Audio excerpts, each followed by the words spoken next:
By the late 1700s, France was a country ready to snap. It was rich in culture, poor in cash, and tired of pretending everything was fine.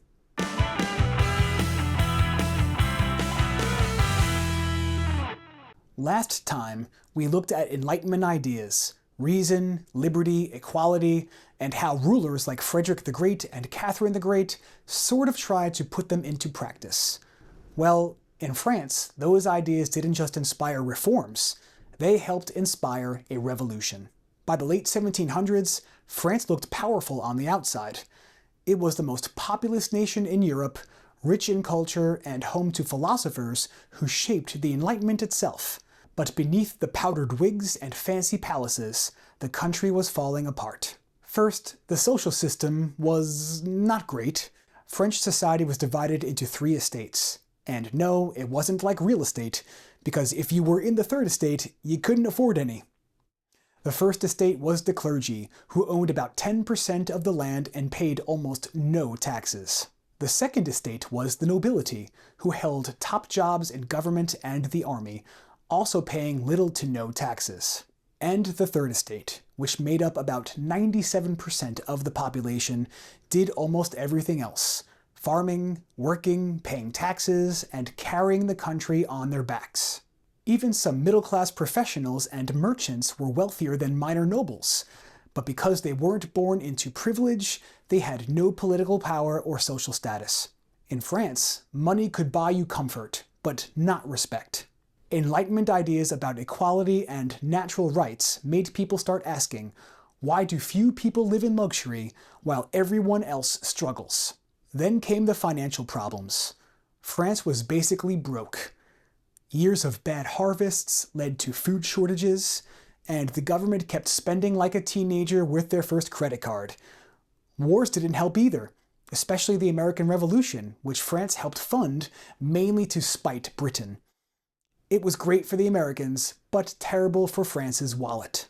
France's government practiced what economists call deficit spending, which is when you spend more money than the government collected in revenue. For years, the monarchy borrowed to cover its costs, hoping future income would make up for it. Spoiler alert, it did not. The debts piled higher, and interest payments alone started swallowing up huge portions of the national budget. Meanwhile, the royal family lived in the Palace of Versailles, a masterpiece of luxury about 12 miles outside Paris. Originally built by Louis XIV to show off royal power, Versailles had become the ultimate symbol of France's inequality. The palace had over 2,000 rooms, massive gardens, fountains that used more water than some entire villages, and a staff of thousands just to keep it running. To the struggling French people, it looked like their taxes were funding an endless royal party, and nobody embodied that image more than Queen Marie Antoinette, who became known as Madame Deficit. She spent huge sums on gowns, jewels, elaborate hairstyles, and private entertainments, including her own small village, built just for fun on the palace grounds. Now, in fairness, the government's debt was far bigger than any one person's wardrobe, but what mattered most was the way it looked, and it looked bad. By the 1780s, France's debt crisis was impossible to ignore. Taxes were crushing the poor, and yet the rich weren't paying their fair share. Bread prices skyrocketed, and people literally couldn't afford to eat. Now, let's talk politics. France was ruled by an absolute monarch, King Louis XVI, who technically had absolute power, but absolutely no idea what to do with it. He wasn't necessarily cruel, just clueless, kind of like me trying to understand the latest trends on TikTok. To make matters worse, the government had no system for the people to express their concerns.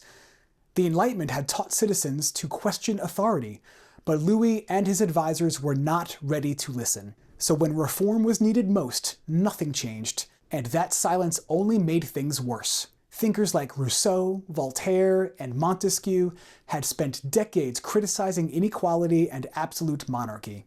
Their ideas caught on with educated French citizens who started thinking that reason, not who your parents were, should run society. The idea that government should protect natural rights wasn't just philosophy anymore, it was a call to action. So by 1789, France was ready to explode. Social inequality, economic crisis, political failure, and the rise of Enlightenment ideas created the perfect storm. The old order, the Ancien Regime, was about to crumble faster than a box of donuts in the teacher's lounge after I walk in. In our next video, we'll see what happens when those ideas turn into action, when France decides it's time to remake society from the ground up.